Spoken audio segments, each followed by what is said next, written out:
ভাই এবং সাধারণ সম্পাদক সবাইকে ধন্যবাদ জানাই। এই সময় একটা সুন্দর কমিটি দেওয়ার জন্য আমাদের পৌরসভার আমার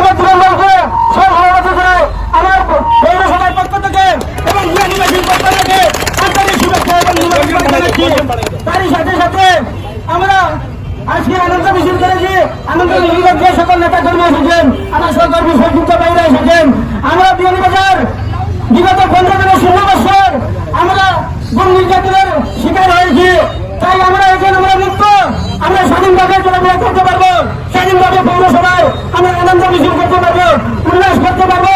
যদি কোনো 4 থেকে 2 কুচক্রম হন আমাদের দিকে ডাক বাংলা জোগাইতে, তাহলে আমরা পাল্টা ডাক বাংলা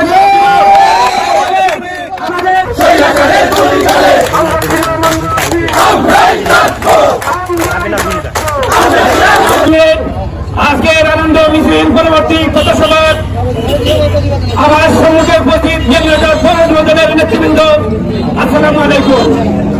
সম্মানিত উপস্থিতি, আপনারা জানেন গত 18 সেপ্টেম্বর সিলেট জেলা যুবদলের নবগঠিত পূর্ণাঙ্গ কমিটিতে আমাকে সহসভাপতি পদে নির্বাচিত করায় সিলেট জেলা যুবদলের সম্মানিত সভাপতি অ্যাডভোকেট মমিনুল ইসলাম মুবিন ভাই ও সিলেট জেলা যুবদলের সম্মানিত বিপ্লবী সাধারণ সম্পাদক জনাব লুৎফুর রহমান ভাইকে জানাই প্রাণঢালা অভিনন্দন ও শুভেচ্ছা। আমরা এই কমিটির মাধ্যমে যুবদলকে সুসংগঠিত করে আগামী দিনের রাষ্ট্রনায়ক জনাব তারেক রহমানের হাতকে আরো শক্তিশালী করে গড়ে তুলব ইনশাআল্লাহ। সম্মানিত উপস্থিতি, আপনারা জানেন দীর্ঘ 70 বছর এই বিগত স্বৈরাচার সরকার এই দেশকে কারাগার বানিয়ে রেখেছিল। সম্মানিত উপস্থিতি, আপনারা জানেন আমরা গত 70 বছর কোন মিছিল মিটিং সভা করতে পারি নাই। এই স্বৈরাচার সরকার আমাদের গণতান্ত্রিক গণতন্ত্রকে হরণ করেছিল।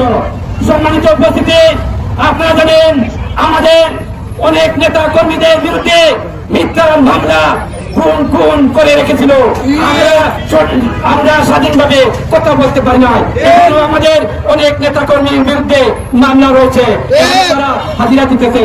সম্মানিত উপস্থিতি, আপনারা জানেন গত 5 আগস্ট ছাত্র জনতার গণঅভ্যুত্থানের মাধ্যমে অনেক শহীদের রক্তের বিনিময়ে এই স্বৈরাচার মুক্ত একটি স্বাধীন বাংলাদেশ পেয়েছি। আমরা এখন আমরা এই দেশে স্বাধীনভাবে কথা বলতে পারছি।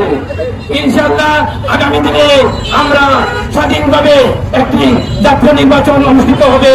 সেই নির্বাচনে দানের প্রতীক নিয়ে আমাদের বিয়ানীবাজার গোলাপগঞ্জে যে দানের প্রতীক নিয়ে আসবে, আমরা তাদের পক্ষে কাজ করার উদাত্ত আহ্বান জানাই। এবং আমি আরো একটি কথা বলতে চাই, আজকে যারা বিভিন্ন ওয়ার্ড থেকে আমাদের এই মিছিলকে সফল করেছেন তাদের সবাইকে জানাই।